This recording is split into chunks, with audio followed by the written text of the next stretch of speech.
12-year-old women's basketball coach. So thank you so much, Right. Jeff, for your time, and take it away, brother. All right. Hopefully you guys can see my slide. Yeah. Okay, cool. So yeah, I'm Jeff Fontaine. I've been at Sungage now. It's my 9th year. I'm going on 10, which is kind of nuts to think about. I was our 11th employee, our first sales guy a long, long time ago. And at that time, we were just doing business in Connecticut. We were doing like this state subsidized loan. It was like our kind of pilot proof of concept idea. And now obviously we've launched nationally, and now I'm manage our strategic partnerships. You guys being probably the biggest or one of the biggest that we have, which is awesome. So super excited to have you guys on board. And it's been like 8, 9 months in the making, from the time I met Jonathan and we started getting everything ironed out. So really excited to start working with you guys. I know we had a quick start and a pause, but trust me, things will be much, much better when we get turned on. And I'm sure that question will pop up. So just out of the gate, we are eyeing hopefully next Wednesday or Thursday to be turned back on.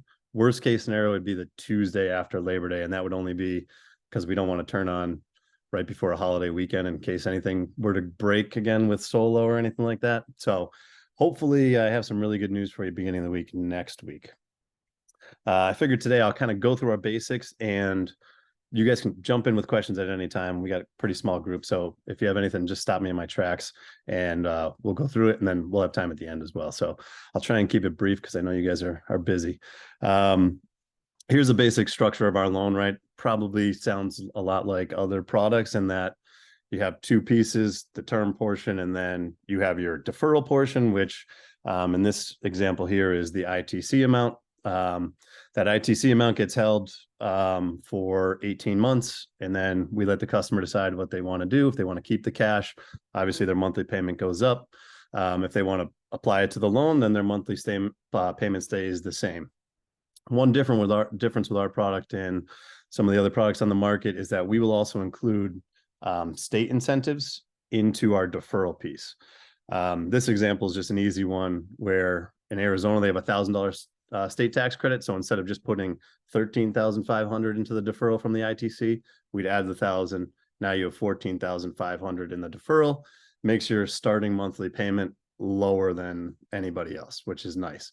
There's some states where there's massive incentives and it makes a huge difference. Illinois is a great example where our monthly payment versus our competitors could be 50 to, I had a guy that showed me one that was like $119 a month cheaper. So it's a really cool feature that we have.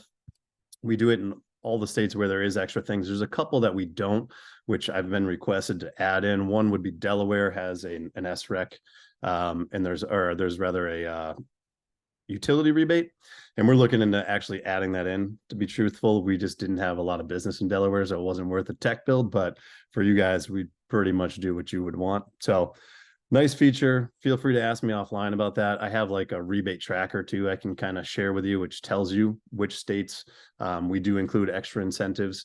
And it's not just the state tax credit. So if there is like a rebate that is applied to the customer, meaning like they're going to have to wait to get this rebate from the utility, probably post PTO, those are scenarios where we will put it in. If there's a rebate that were to go directly to the installer, we wouldn't do that because obviously you're getting the rebate. It comes off the top anyways. Off the top of my head, New York's a great example of this.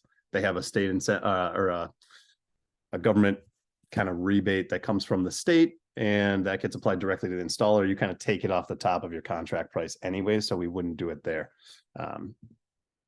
So again, with the deferral piece, your customer is not only going to pay interest on the deferral for that 18-month period. They'll start paying principal plus interest on the remainder of the term piece. Their first monthly payment's not going to be due for 60 days after install. I think most are 30 days. We do 60 days hoping that they have the opportunity to get PTO and they're kind of seeing the benefits of solar. Although these days we know in a lot of markets, PTO timelines are moving further and further out. But in some scenarios, our bank's actually willing to do deferrals on these too. So if you have a customer, they haven't gotten PTO, they don't want to pay, they can call into us. We connect them with the bank. And usually the bank's willing to kind of do some deferrals in the interim until they get PTO. So keep that in mind. It's kind of one of those sidebar things where you can call me or call into our customer service and they can help you out. Post that 18-month deferral, customer decides they want to keep the money or apply it to their loan, we do have unlimited reamortizations, and that's for the remainder of the term. So if it's 25 years, they wanted to ream every year, they could do it. Caveat with that is you have to put at least 2,500 towards it. It's a pretty easy process. You call into us, we kind of make it happen. And what it does there obviously is lowers the monthly payment, but their term remains exactly the same. So a lot of customers will ask, you got a question, Anthony? Yeah. Is that like 2,500 at once, or is that like Yep. customers paying another $200 a month and then So you're leading me into my answer. So the $2,500 is if you want to lower your monthly payment, you have to put at least 2,500 towards it. This is great for like people that know they don't have the tax liability, so they're not going to get their full tax credit year one, right? But then maybe they get it over the next couple of years and they want to just keep lowering their monthly payment. They can keep applying that. If someone's doing exactly what you described, where we get tons of customers that are like, well, I'm just going to throw an extra $100 a month at my loan payment. In those scenarios, what'll happen is that $100 just gets applied directly to principal, and ultimately it shortens the term of the loan. So think about it like a mortgage. If you end up paying, $500 extra on your mortgage every single month, maybe you pay it off in 20 years instead of 30. So it'll work that same way. And that's kind of the auto process. So if someone wants to do an amortization where they're going to lower their monthly payment, they need to call into us, and we'll kind of guide them through that process. Right. This is kind of the big do's and don'ts, I suppose. Things that qualify with our loan: you can do solar, roofs, batteries. Minor site prep can be up to 15%, which we don't really ask you to call that out. It can be listed as site prep in the contract, or it can just be included in your solar cost within the price per watt.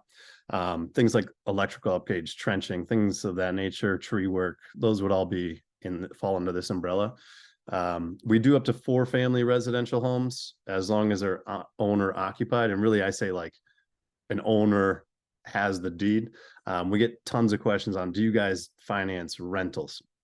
So if someone owns a 4 family, it's all rented out, but they own the property in their name, so it's not an LLC or something like that. We can do that because we also do second homes.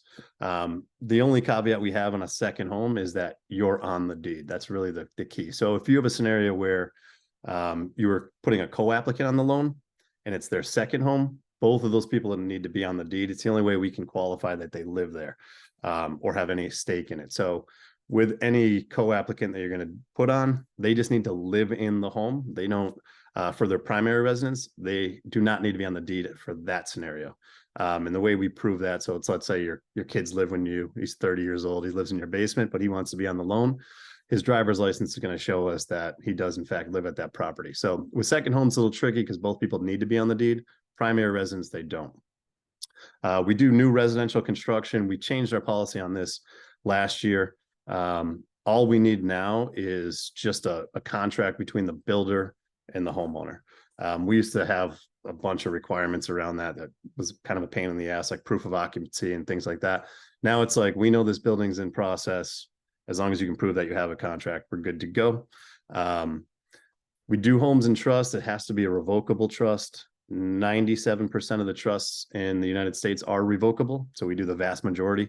The reason we can't do an irrevocable trust is that can never be transferred to a single entity. It's always transferred to like an estate or an LLC or a business. And those types of properties, we're not able to put the UCC1 filing on it. That's really the only reason we don't do them. I know you guys as a company are not doing like battery only projects, but I do believe there's talks to have that happen. When and if it does, we do have a battery only loan as well. And it works exactly like our solar loan. So you had someone that went solar, now they want to add a battery, a couple of years later. We'll include, there is a deferral piece. So the ITC and all that gets deferred on the battery only project. So it's a pretty solid loan. It's right now limited to 5 and 10-year loans. In all likelihood, we move that to 15 as we see battery manufacturers increasing their warranties. So that's the caveat there. Things that we don't do, you couldn't just finance a straight up roof without solar on it.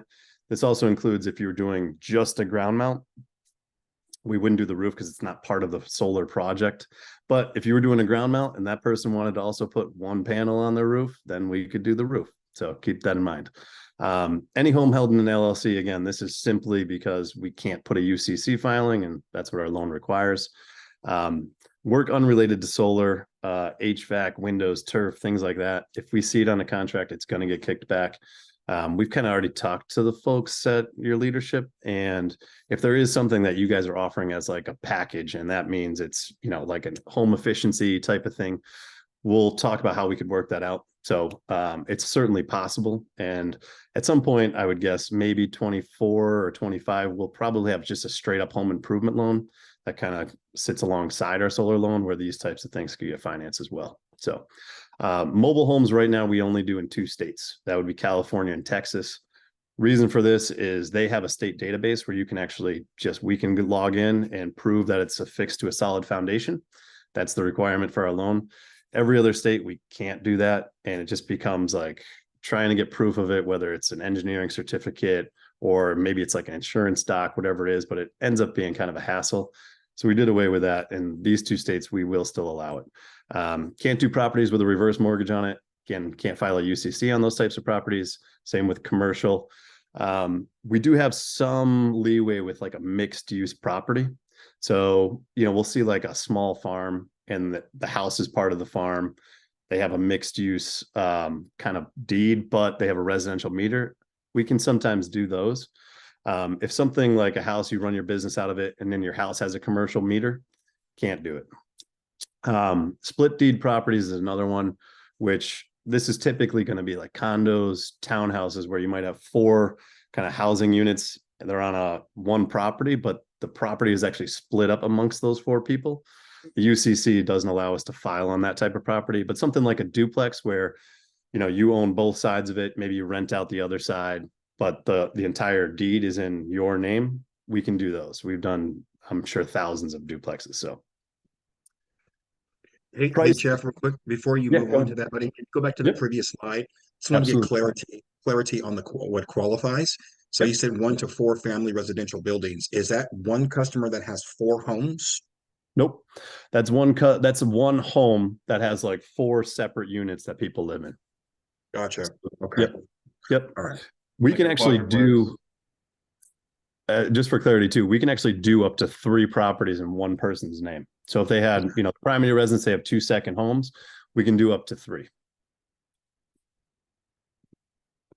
Price per watt, I don't know how much you guys get into the weeds on this, but our price per watt cap on the solar portion only is $6.25 a watt.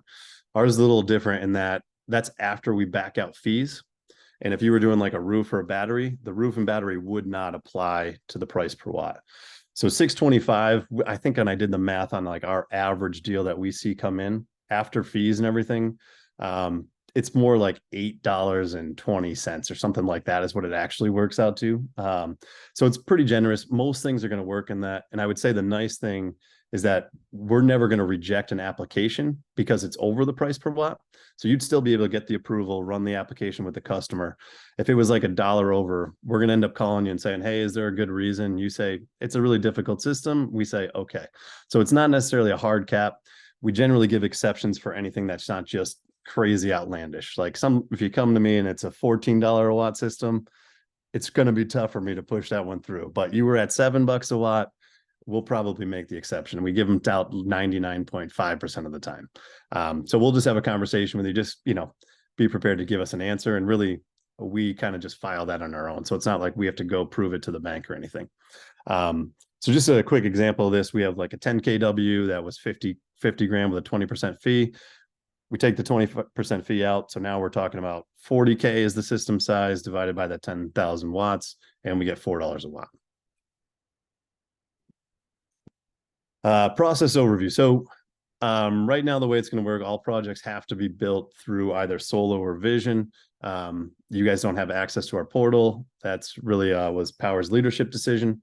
We're live with Solo now. Vision is, as far as I know, very, very close. They're in the testing phase with our integration. So we're kind of hoping it's live when we get turned back on in the next week. If not, it'll be shortly thereafter. Either way, you're going to go in, you build your proposal, fill out the application in there, and then you're going to get an instant decision of yes or no. Our credit pull is also always a soft pull. So we're never actually hard dinging someone's credit.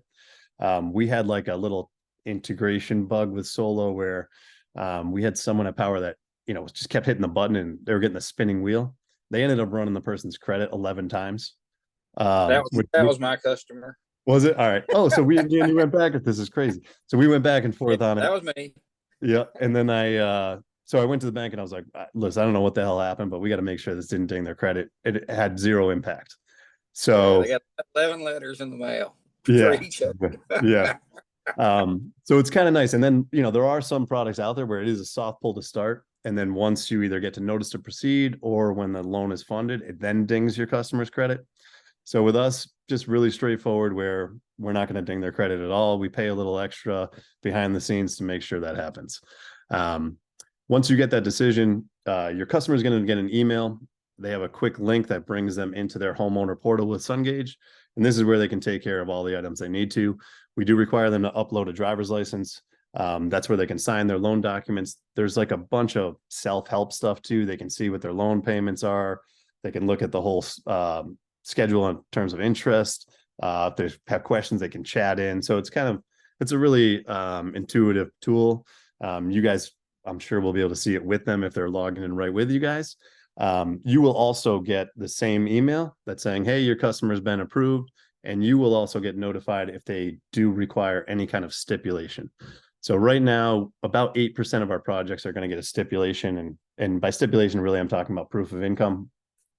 In those scenarios, they're going to ask for one of two things, either 2 of your latest pay stubs, if they're a W-2 employee. If they're self-employed or a 1099 employee, it's going to ask for their last year's tax documents. So those are the 2 things they'd ask for. Again, these are going to be customers typically with high debt to income ratios, and they're probably on the lower end of the FICO scale. Moving forward, when we go live with you guys, we're going to have updated underwriting, and anyone over a 700 will no longer have a debt to income requirement, which is great. Typically, we've noticed people with higher credit, higher FICO scores tend to actually live their lives in a little more debt, but they're good at doing it, right? They have the income that they need to do these things.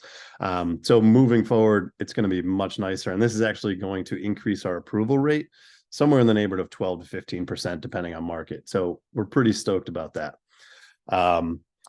After these actions have been taken care of by your customer, Powur uploads the contract to us, and then we give you guys notice to proceed. I will call out 2 separate groups that there's an extra requirement for. That would be Spanish speaking only and persons over the age of 80. We do it's basically a courtesy call where we reach out just to make sure if they have any questions about the loan, how it works, they understand, what they're signing up for. Really, this is going to impact Spanish speakers. The amount of applications we get for people over 80 is pretty narrow.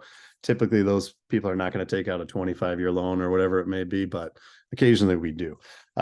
With Spanish speakers, the reason we do it is our loan documents currently are only in English.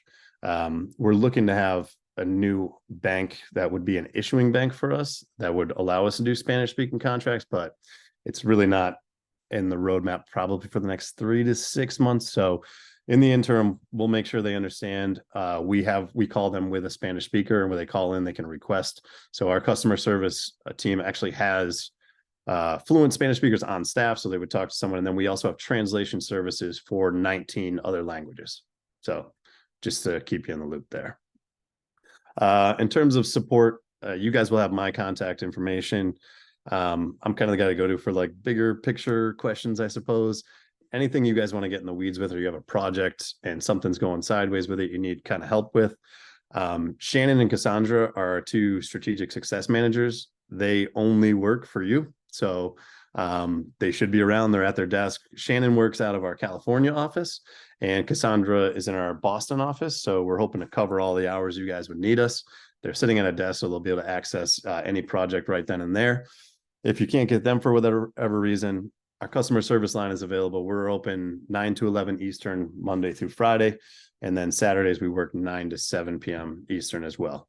So the nice thing is when you do call, you're always going to get a live person. We answer within 1 minute. And again, all of those people exist in the United States. So we have 3 current offices. We have Boston, Oakland, and now we actually have an office in Honolulu. So If you guys aren't signed up yet, and you're going to get added, or you haven't gotten your welcome email, let us know. We'll send it back out. But if you do, you sign a code of conduct, you take this quick quiz. It's kind of the basics of Sungage, and then you're live. You're good to go. One thing I will add is that with Solo, we've had a couple scenarios where Solo login was different from the login that we were given for Sungage access.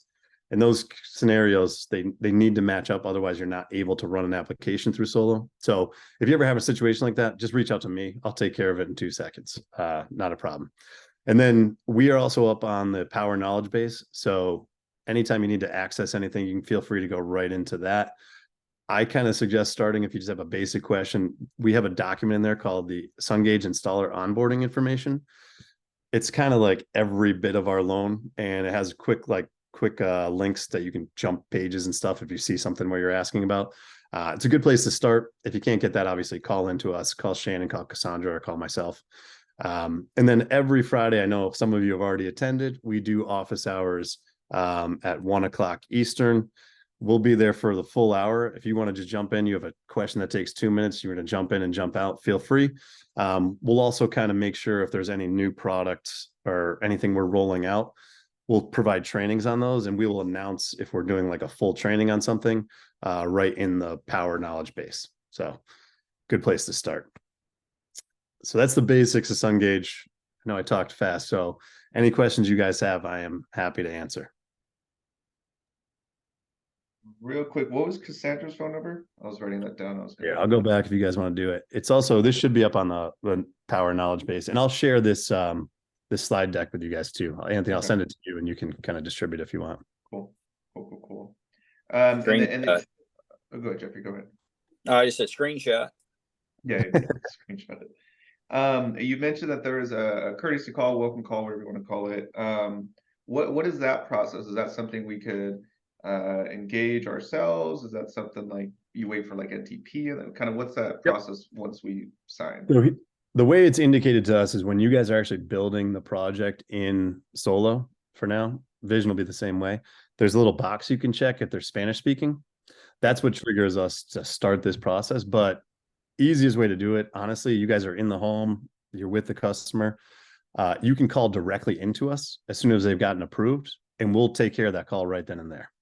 And then you guys are also there. If anything goes sideways and we need to refer to you, you can take care of that. Otherwise, what's going to happen is we will wait to get the contract from Powur, and then we'll start outreach.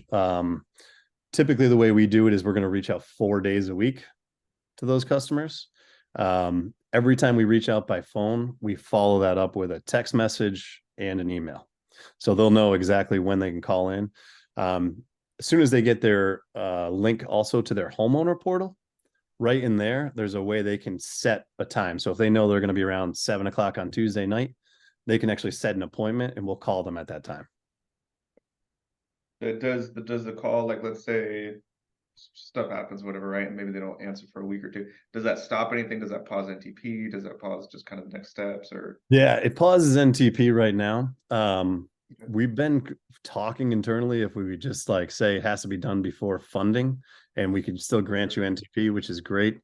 Not great though if we have to hold up funding. So it's kind of, we figured this is the easiest way to do it, get people to NTP. So far, I think, you know, we've had 100 and something deals with you guys just in that first few weeks.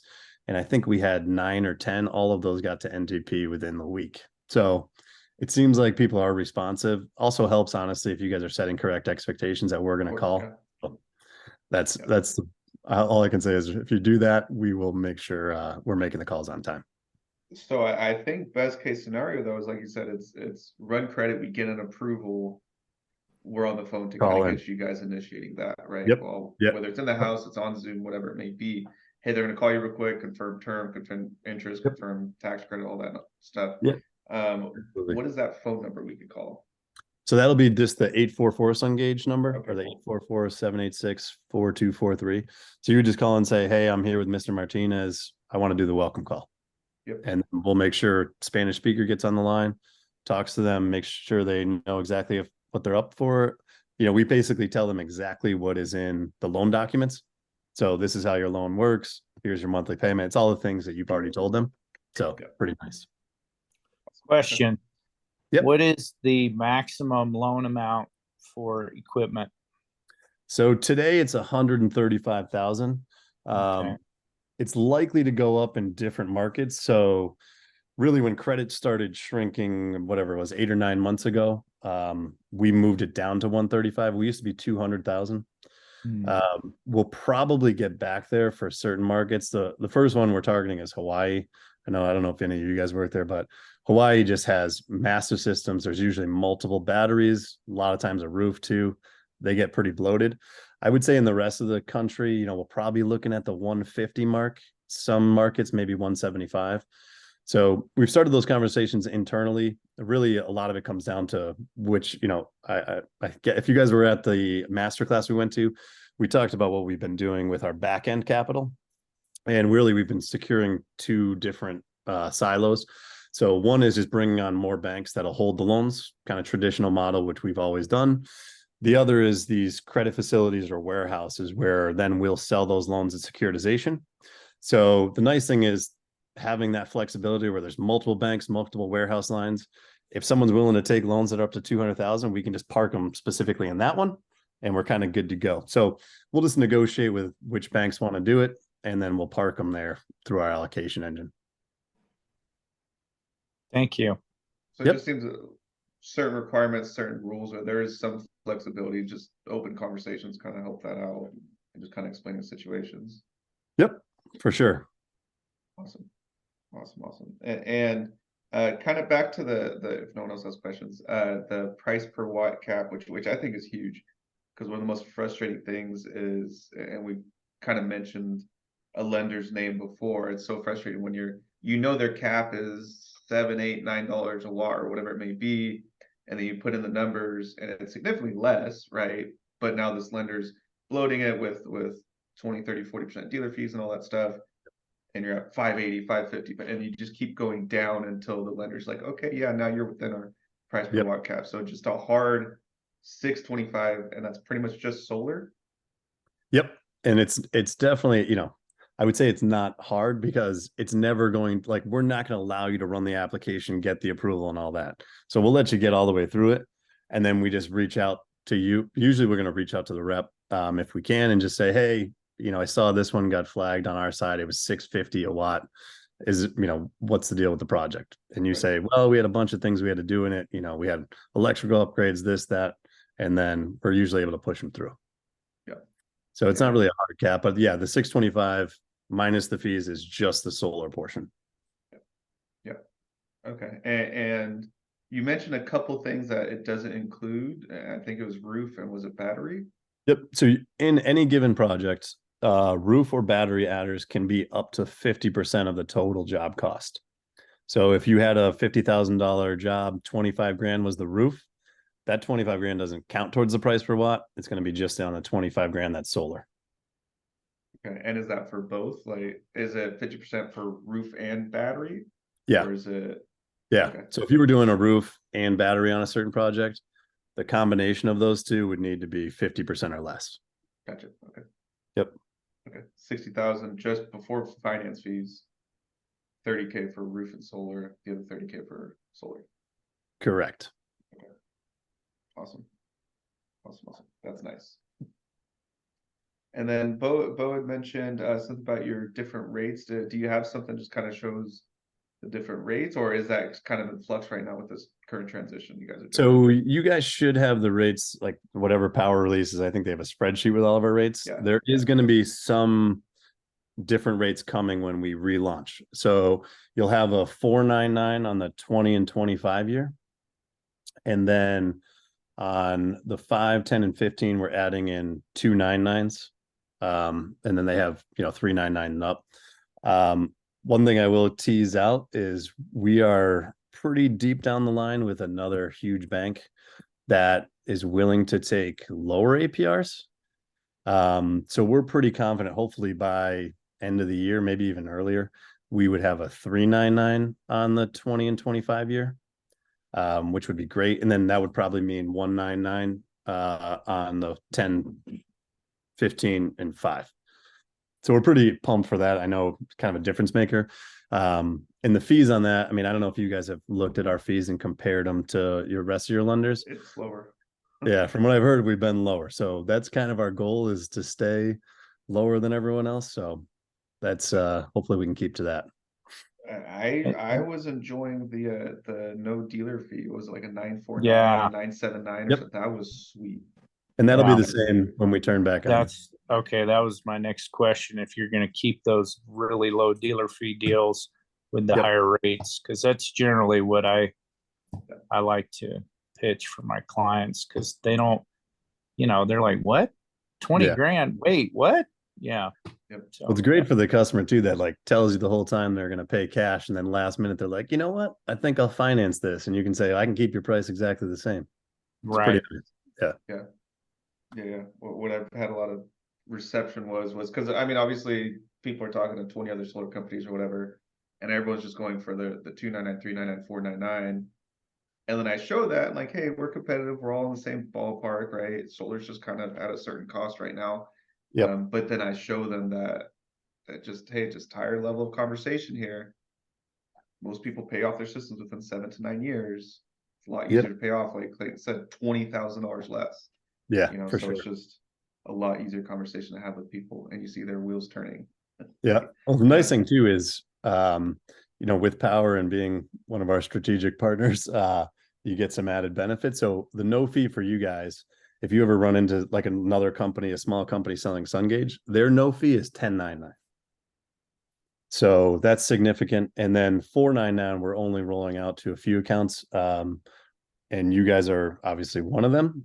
You'll be the only one when we roll out next week or a couple days after that. So we're trying to give you guys as many advantages as we can, and we'll probably continue to do that. It'll be the same deal when we get this bank that's willing to do a 399. And on likelihood, they always have some thresholds on how many of these loans they're willing to put in their portfolio. So we will limit it to people that we want to give it to. So you guys will always fall in that bucket, which is the power of being your size, Yeah. No pun Sure. intended. Right. And Lolita said we need you on solo ASAP. She has a deal waiting. So Perfect. waiting Well, on you, Jeff. I should know on Monday if we're able to go live either Wednesday or Thursday of next week. And if it's not those 2 days, it will be the Tuesday after Labor Day. We would actually launch on that Friday, but given the issues we had with Solo last time we'd want something to break, and it's a holiday weekend, and now we can't get a hold of anyone to fix it. So we figure if we can do it Wednesday, Thursday, we're going to do it. So my fingers are crossed that I hear really, really good news Monday morning. That'd be exciting. Yeah, because I know myself, Clayton, a handful of others were really impressed with especially the zero dealer fee. Glad to hear it. So awesome. Any other questions? Danny, you got something cooking? Did we mention credit requirements, kind of what that looks like, FICO scores? Yeah, so it's a sliding scale. We go down as low as 640. And again, when we come back on, anything over 700 has no debt to income requirement. 680 to 700 is 65% debt to income requirement. And then 50% from 660 to 680. And then 640 to 660, it's 40% our debt to income requirement. Those are always not hard set in stone either. So we do get exceptions for that, especially if the rest of their credit looks good. The toughest ones are always going to be the 640 to 660. And I kind of always tell people those folks are going in one of two directions. They're either on their way down, which isn't great, or they're on their way up, and all of a sudden their recent credit history looks really good. And that is super helpful. The other things that are always going to impact credit, you could have a bankruptcy. We'll look at anything that's been more than 2 years. Recent delinquencies are really the toughest one, I would say, if it's your big payments. So mortgages, car payments, those couple of things. If you've been delinquent for 3 months and it's the last 3 months, those tend to really hurt someone, especially if they're in that low FICO range. So if I heard you right, bankruptcy is 2 years? 2 years is the minimum that we require. Yep. And I will say, if you have someone with a bankruptcy, that's where having a co-applicant, super helpful. I kind of recommend if there's two people in the home and they're willing to both be on it, it always helps. And especially if they're in that lower FICO range where debt to income's important, two people are always going to have a better debt to income profile than one, right? Especially if they're both on the mortgage, they're both on all these payments. It makes a big, big difference. I know most of our lenders we work with, it's just like an automatic denial if it's within 5 to 7 years or so. Yeah. So if yours is within 2, there might be some Yep. people that we told to wait 5 years or 3 years or whatever it may be that we can get approved. Absolutely. And the nice thing about that is even if, you can give it a shot, and obviously we're not dinging their credit again, which is also hurting them, right? So there's some positives to it. Credit. No 11 dings, right, Jeffrey? I'm actually but you really just said excited that about you just Sungage. said you never And do a hard check. So Exactly. it wouldn't ding their credit. Exactly. Yep. But you just said we don't want to ding their credit. No, I'm saying like with another lender, if you were With trying another to, lender would ding it. Oh, they're gonna- gotcha. they're going to ding them. Yep. Yep. And I want to say that that issue I had, Jeff was right there. It was a Sunday when the customer sent me those letters and was all irate about it. And I'm like, yeah, let's just see. Anyway, I text Jeff and he was right on the spot with it and assured me. And it was really nice to have somebody that would take care of you. That was really appreciated. So thanks, man. You're welcome. Checks in the mail. Yeah. Pretty sure. That's awesome. That customer's like, no more mail, no more mail. No, please, please, please. It's enough from these guys. Yeah. Well, awesome. It's 12:45. Any other questions? Looks like we can have an early lunch. Awesome. I'll say one more thing. It was really neat on the Friday call y'all had. Dana had put a note that y'all's call was in, and I got busy and forgot about it. And I came in about 35 minutes into the meeting, and I'm going to be anonymous sliding into it like I was going to try to be. And I get this, hey Jeff, hey Jeff, hey Jeff. They were all there, and it was an individual floor that I had for them to. It was just really awesome. It was really good. Yeah, we'll stay there for the full hour every Friday. So I honestly pop in if you have 2 minutes and you have a question, pop in. Like I'm happy to do it. That's why we're there. Can even be like pipeline review or whatever. Like, hey, I got these 3 projects. Can you help me with Yep. this type thing? Yeah, because we'll have Cassandra and Shannon also both attend those calls. So they're right there. They can dig into the computer and let you know.